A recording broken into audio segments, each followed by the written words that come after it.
At ito na nga mga mima ko. May share ako sa inyo kung ano yung mga ginagamit ko sa pagmumukha ko. Bukod sa gumagamit ako ng Miss Chung Set Rejuvenating, ayan, ginagamit ko yan.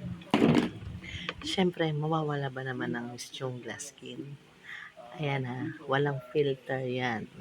Kita mo? Yung mga tagyawat pa ako. Ayan, siyempre, may regla tayo. Kaya medyo tinubuan ako ng tagyawat. Isa lang naman. Hindi katulad dati, Maris. Pag tinutubuan ako ng tagyawat, wala nang paglagyan. Ngayon, mula nung ginamit ko to, tsaka ito, paisa-isa na lang, nahihiya na lumabas. Diba?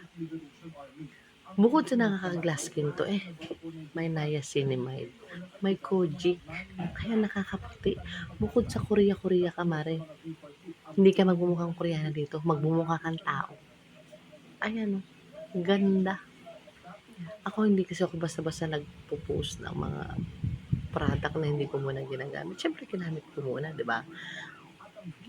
Actually, ubos na nga eh. Wala na. Wala na. Konti na lang. Dahil nga, ginamit ko muna siya. Ayan. Ginamit ko muna siya.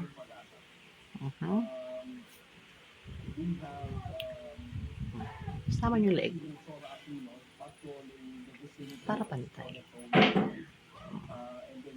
Naubos na. Kasi nga, sa gabi tsaka sa umaga ko siya ginagamit. Check my yellow basket.